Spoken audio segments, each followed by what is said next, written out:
Dear students, आप सभी लोगों का स्वागत है आपके अपने यूट्यूब चैनल डीजे सर पर। आज का ये वीडियो क्लास 12 के बच्चों के लिए बहुत ही इंपॉर्टेंट है क्योंकि इसमें हम लोग बात करने वाले हैं हिंदी काव्य के बारे में। तो चलिए आइए एक हम लोग बात करते हैं इसमें काव्य संग्रह के बारे में, जिसमें यमुना छवि से लिया गया है ये। तो सबसे पहले काम कि देखिए, आपको कोई पैराग्राफ मिलता है, अगर कोई भी आपको उसका संदर्भ सहित व्याख्या करने के लिए आता है, तो सबसे महत्वपूर्ण चीज़ होती है उसका संदर्भ। देखिए, ये जो आपको दिया गया है तो इसका संदर्भ सीधा सीधा हो जाएगा। प्रस्तुत पद्यांश हमारी पाठ्य पुस्तक काव्यांजलि में संकलित भारतेंदु हरिश्चंद्र द्वारा रचित यमुना छवि शीर्षक कविता से लिया गया है। ठीक है, या प्रस्तुत पद्यांश हमारी, प्रस्तुत पद्यांश कहें आप या पद्य कहें एक ही बात है। प्रस्तुत पद्य हमारी पाठ्य पुस्तक हिंदी के भार किसमें से लिया गया है, कौन सा शीर्षक है इसका, यमुना छवि। और इसके लेखक जो हो जाएंगे आपके भारतेंदु हरिश्चंद्र जी हो जाएंगे। ठीक है, खड़ी बोली हिंदी के जनक भी इन्हें कहा जाता है, तो भारतेंदु युग के। तो ये देखिए भारतेंदु हरिश्चंद्र जी हैं। आइए हम लोग स्टार्ट करते हैं अब इसकी व्याख्या को। देखिए, तरनी तनुजा तट तमाल तरुअर बहुछाए, ये जो है, तो यहाँ पर तो इसमें व्याख्या किया गया है यमुना के किनारे छाए हुए तमाल के वृक्षों के बारे में बात किया गया। देखिए, तमाल का वृक्ष क्या होता है, तमाल जो होता है वो एक प्रकार का, देखिए, सदाबहार वन है।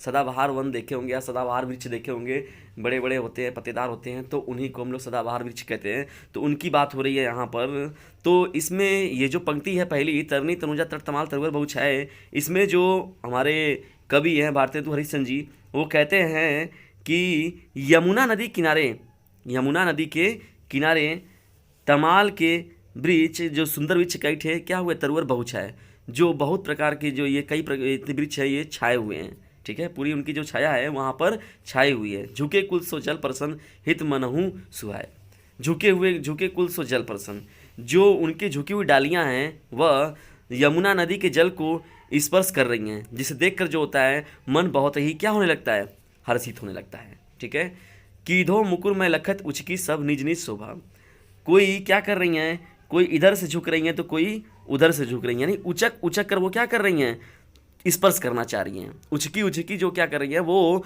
उचक उचक कर क्या कर रही हैं, वो स्पर्श करना चाह रही हैं यमुना नदी के जल को। और ये जो देखते हैं हम लोग, जब इस दृश्य को देखा जाता है तो बहुत ही यह दृश्य जो होता है बहुत ही मनोहारी लगता है, ये शोभा बढ़ जाता है वहाँ पर का, यानी उस नदी पर का जो रहता है, जो स्पर्श कर रही हैं, तो ये दृश्य देखकर वहाँ पर क्या होता है, बहुत ही शोभा के रूप में दिखाई देता है, बहुत ही पवित्र दिखाई देता है।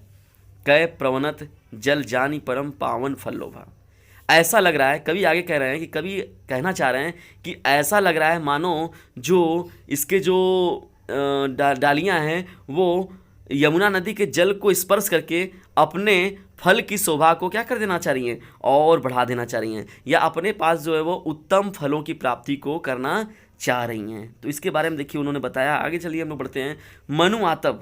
मनु आतप वारन तीर को समिटी सब छाए रहत, इस दृश्य को देखिए कवि देखकर क्या कह रहे हैं।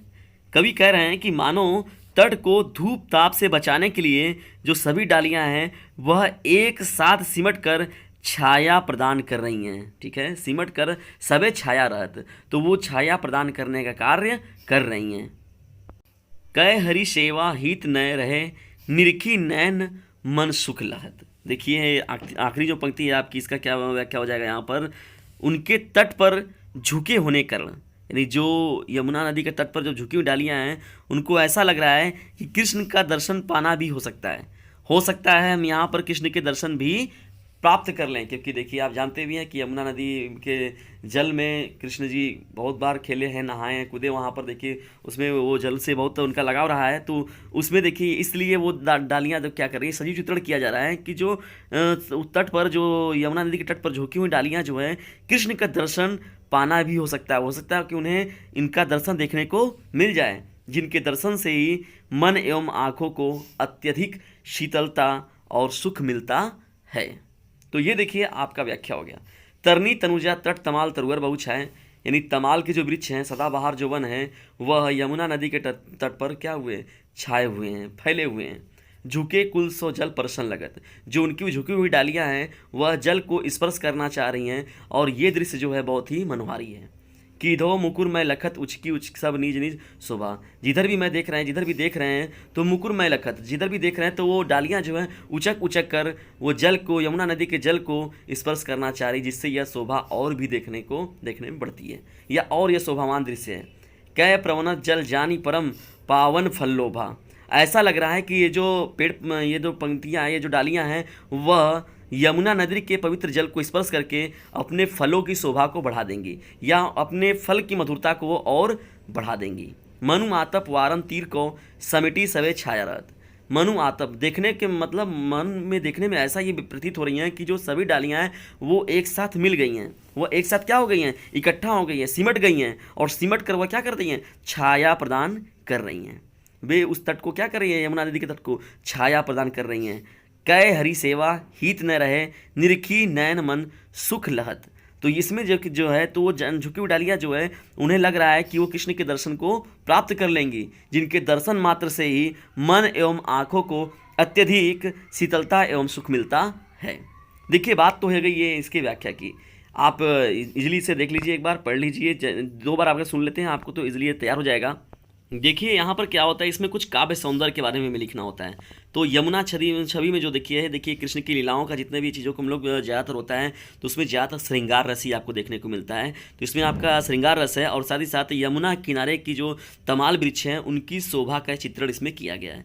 दूसरी बात हो गई, अब देखिए भाषा का जो यूज किया जाता है इसमें, तो मुख्य रूप से जो कृष्ण जी की लीलाओं का बात किया जाता है वो ब्रज भाषा में किया जाता है, ठीक है। उसके अलावा अगर अलंकार की बात करें इसमें देखिए तो इसमें देखिए अगर आपको मनु देखो मनु जनु जनहु ये सब अगर आपको देखने को कभी मिले तो वहाँ पर क्या होता है, संदेह अलंकार हो जाता है। वहाँ पर देखिए यहाँ पर अनुप्रास अलंकार भी इसमें है क्योंकि तरनी तनुजा तट तमाल तरुवर बहुचा है, पहले ही लाइन में जो तत की आवृत्ति हो रही है यहाँ पर, इसलिए कौन सा अलंकार हो जाएगा, अनुप्रास अलंकार हो जाएगा। एक ही वर्ड की जब बार बार आवृत्ति होती है तो वहाँ पर अनुप्रास अलंकार होता है। एक तरीके से देखा है तो अनुप्रास अलंकार जो होता है वो चौपरास की तरह होता है, जैसे हम लोग नियमित हम लोग का इजीली क्या होता है वो आसानी से मिल जाता है। तो भाषा इसकी क्या हो गई, ब्रज भाषा हो गई। अलंकार इसमें क्या हो जाएगा, अनुप्रास अलंकार हो जाएगा, उत्प्रेक्षा अलंकार हो जाएगा और साथ ही साथ संदेह अलंकार हो जाएगा, ठीक है। और उसके साथ ही साथ देखिए इसमें जो रस है वो श्रृंगार रस है, ठीक। यदि वीडियो देखिए हिंदी का काव्य है, ऐसे ही मैं नियमित रूप से आपको इसकी तैयारी भी करा दूंगा और आपको केवल 5 से 7 मिनट लगेगा और आप इजीली एक अपना तैयार कर लेंगे। इसे 2 बार सुन लेते हैं, एक बार अपने से लिखने का प्रयास कर लीजिए, बहुत ही इजीली तरीके से आपको तैयार हो जाएगा। यदि वीडियो आपको पसंद आता है तो इसे लाइक करें, शेयर करें और चैनल पर नहीं तो सब्सक्राइब करना बिल्कुल भी ना भूलें। और एक बात याद रखें कि आप हमारे व्हाट्सएप ग्रुप से ज़रूर जुड़ जाएँ। मेरा व्हाट्सएप ग्रुप नंबर है 950 690 285 7। आपकी जो भी समस्याएँ हैं उसे भेजिए, उसका सलूशन आपको तुरंत मिलेगा। नंबर ज़रूर नोट करें अभी तुरंत, 950 690 285 7। इसे सेव करिए, ये आपके लिए बहुत ही यूज़फुल होने वाला है। तो मिलते हैं अगली वीडियो में, तब तक के लिए टेक केयर, गुड बाय। और ठंडी में अपने स्वास्थ्य का ध्यान रखते हुए नियमित रूप से अपनी स्टडी को जारी रखें। वीडियो को अंत तक देखने के लिए आप सभी लोगों का हृदय गहराइयों से विनम्रतापूर्वक धन्यवाद।